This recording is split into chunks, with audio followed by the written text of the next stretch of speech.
ऋणे, शास्त्र कहते हैं, वेद कहते हैं कि मनुष्य पर 3 प्रकार के ऋण हैं। हम पर, आप पर, सब पर 3 ऋण हैं। बोलो हर हर गंगे।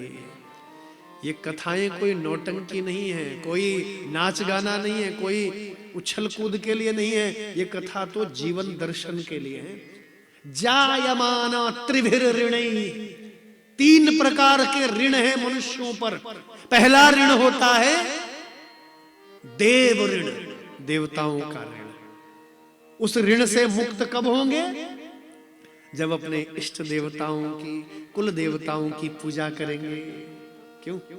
भगवान की भक्ति करेंगे, आराधना करेंगे, पूजा अर्चना करेंगे, तब किससे ऋण होंगे? देव ऋण से। पहला ऋण है देव ऋण। दूसरा ऋण है ऋषि ऋण। हमारे जो ऋषि मुनि हैं, आहा, उनका ऋण है। ऋषि मुनियों के ऋण से कब ऋण होंगे? जब यज्ञ आदि कर्म करेंगे, हवन करेंगे, यज्ञ करेंगे, वेद पढ़ेंगे, वेद पढ़ेंगे और पढ़ाएंगे, अपने बच्चों को सन्मार्ग पर लेकर के जाएंगे। तो दूसरा ऋण कौन सा है? ऋषि मुनियों का ऋण। और तीसरा ऋण होता है पितरों का ऋण, पितृ ऋण। और ये पितृ ऋण सबसे भयंकर होता है, ध्यान दीजिएगा जरा। इस ऋण से कौन व्यक्ति मुक्त होता है? जो अपने पितरों का स्मरण करता है। अपने पितृ देवताओं के निमित्त गया श्राद्ध करो, पिंडदान भरो, हाँ, काशी में श्राद्ध करो, ब्रह्म कपाल में श्राद्ध करो, बद्रीनाथ श्राद्ध करो।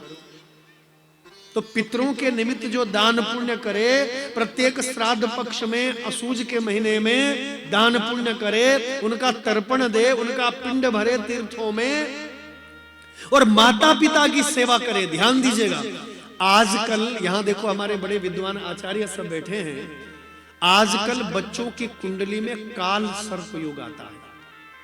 काल सर्प योग अधिकतर, काल यानी काल की छाया, समझ लीजिए आप। काल सर्प योग बड़ा भयंकर है।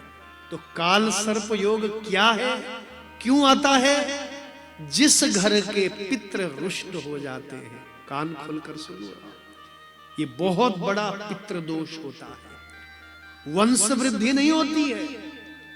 वो पितृ देवता स्वयं को संतुष्ट कराने के लिए, कोई बेचारा परेशान होगा, कोई जीव, कोई आत्मा, अपनी शांति के लिए वो क्या करते हैं? किसी बच्चे को दे तो देते हैं और उसकी कुंडली में ऐसा काल सर्प योग बना देंगे ताकि ये हमारी पूजा करे, हमारा स्मरण करे। जो कोई अधोगति को प्राप्त हो गया है उसकी मुक्ति का उपाय करे, उसे कहते हैं काल सर्प योग। यहां सब विद्वान बैठे। जिस घर के पितृ रुष्ट रहते हैं, ध्यान दीजिएगा, जिस घर में माता पिता की सेवा नहीं होती, सास ससुर जिस घर में रोते हैं, बड़े बूढ़े जिस घर में रोते हैं, जिस घर में बड़े बूढ़ों के आंसू गिरते हैं, तड़पते हैं, वो भयंकर काल सर्प योग तुम्हारे बच्चों के ऊपर आ जाएगा। ध्यान देना जरा।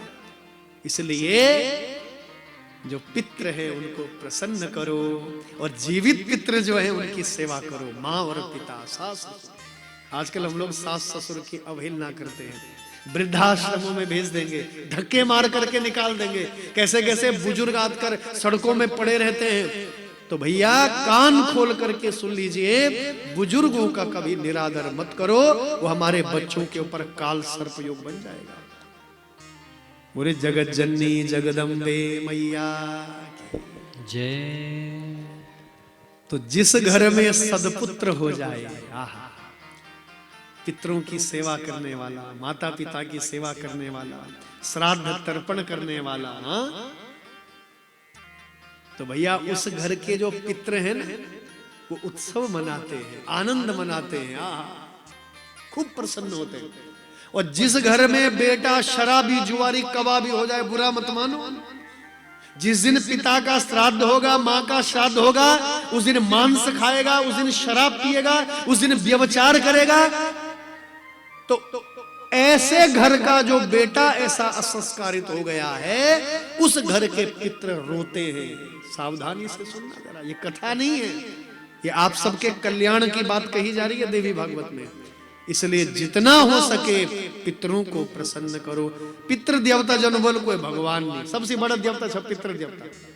जीवित माता पिता, जीवित सास ससुर, जिसने उनको प्रसन्न कर लिया, उनकी सेवा कर ली, तो समझना कल्याण हो गया, वो पितृ प्रसन्न हो गए।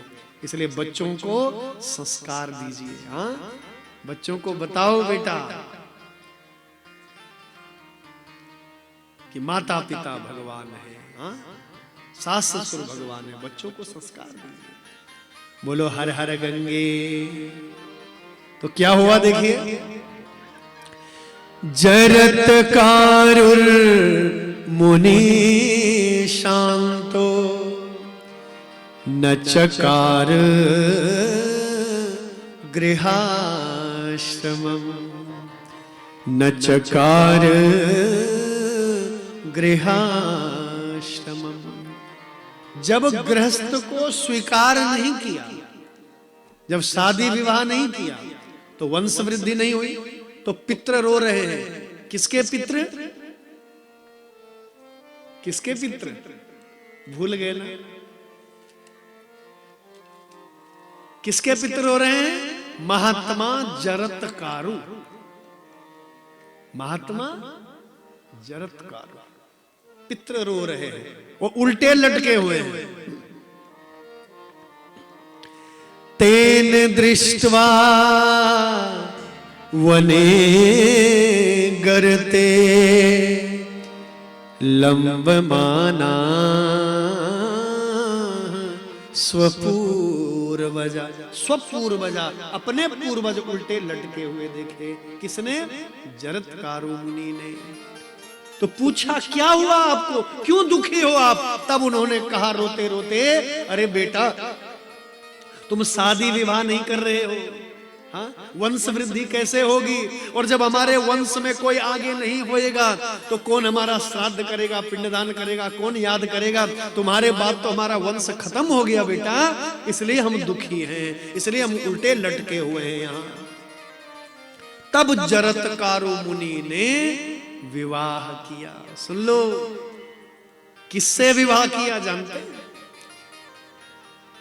कल के प्रसंग को जरा याद करिए। नागों को दोष लग गया, छल कपट किया ना। सूर्य भगवान के अश्व हैं सफेद रंग के, लेकिन कद्रू ने अपने बच्चों को भेज दिया सूर्य लोक में। काले काले सर्प लिपट गए सूर्य भगवान के रथ से, घोड़ों से, वो सूर्य भगवान काले रंग के दिखाई दे रहे हैं। तो इतना बड़ा छल किया। और बेचारी जो गरुड़ की माँ, पक्षियों की माँ विनीता, वो दासी बन गई, नौकरानी बन गई। तो नाग समझ गए हम पर बहुत बड़ा दोष लग गया। ब्रह्मा जी के पास गए। कौन गए ब्रह्मा जी के पास? बासुकी नाग, जो नागों में श्रेष्ठ हैं। बोले बासुकी नाग भगवान की। बासुकी नाग कौन है? जो महादेव के कंठ में रहते हैं। कौन रहते हैं महादेव के कंठ में? बासुकी नाग। बड़ी चिंता हुई, मेरे वंश का सर्वनाश होने वाला है, अब बहुत बड़ा दोष लग गया है नागों पर। तो कहां गए? ब्रह्मा जी के पास। बोले हे ब्रह्मदेव, आप त्रिकालज्ञ हो, कृपा करो प्रभु, बताओ। बोले बहुत बड़ा संकट आने वाला है। हाँ, तुम नाग जन्मे जय के यज्ञ में भस्म हो जाओगे सब। बहुत बड़ा पाप लगा है तुम पर। तुमने एक भोली भाली माँ को मूर्ख बनाया है। हाँ, बहुत बड़ा पाप लगा, बहुत बड़ा दोष लगा। बोले कोई तो उपाय होगा। बोले एक उपाय है, तुम्हारी जो बेटी है, नहीं क्षमा करें, तुम्हारी जो बहन है, तुम्हारी जो बहन है उसका नाम है मनसा। मनसा कौन है? हमारी जो माँ भगवती जगदम्बा हरिद्वार में मनसा। बोले मनसा महारानी की जय। ये मनसा कौन है? ये नागों की बहन है। कौन है ये? नागों की बहन। आपको पता होना चाहिए, जिनके ऊपर नागों का दोष है, बच्चों पर नागों का दोष है, या सांप जिसको ज्यादा दिखते हैं, तो माता मनसा को प्रसन्न करना, मनसा के दर्शन करना हरिद्वार में। वो नागों की माँ है, नागों की कन्या है माँ मनसा। तो बासुकी नाग की बहन है मनसा। बासुकी नाग जो महादेव के कंठ में है ना, उनकी बहन है ये, सगी बहन। बोले तुम्हारी जो बहन है मनसा, उस मनसा का जो पुत्र होगा वो तुम्हारी रक्षा करने वाला होगा।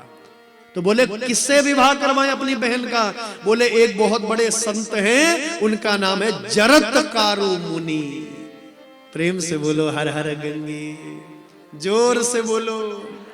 बहुत बड़े तपस्वी यही जरत्कारु मुनि। पहले तो कहते थे मैं ब्रह्मचारी बनकर रहूंगा, जब पितरों की दुर्दशा देखी तब इसने सोचा मैं विवाह करूं। पर विवाह किससे करूं, कौन विवाह के लिए उपयुक्त है? तो कहा मनसा का कन्यादान कर दो, अपनी बहन का विवाह कर दो, और मनसा और महात्मा जरत्कारु के जो पुत्र होंगे वो तुम नागों का रक्षा करने वाला होगा। तो माता मनसा का विवाह हुआ किससे? जरत्कारु मुनि से।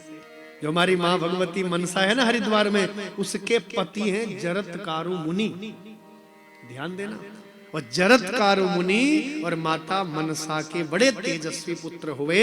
इनका नाम था आस्तिक। बोले आस्तिक महाराज की। ये माता मनसा के बेटे हैं, ध्यान से सुनना जरा। माँ आद्य शक्ति भगवती मनसा के बेटे हैं आस्तिक मुनि। इससे पहले ये कथाएं नहीं सुनी होंगी आपने, बहुत ही दुर्लभ और अद्भुत कथाएं हैं देवी भागवत की।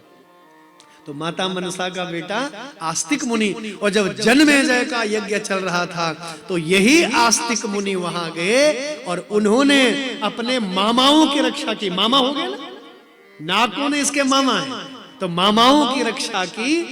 जन्मेजय को समझाया और जन्मेजय आस्तिक की शरण में गए। बंधुओं, उस दिन नागों ने अपने भांजे को आशीर्वाद दिया कि हे आस्तिक मुनि, जो भक्त तुम्हारा नाम लेगा उसको नागों का भय नहीं रहेगा, उसको नागों का भय नहीं रहेगा।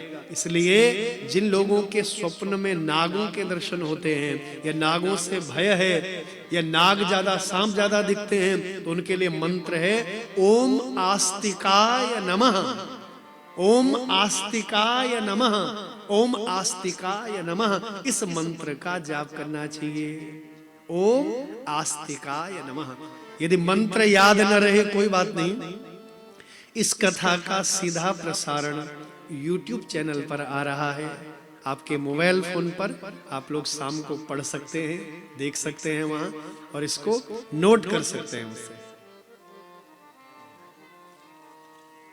बोलो हर हर गंगे, जय मां गंगे।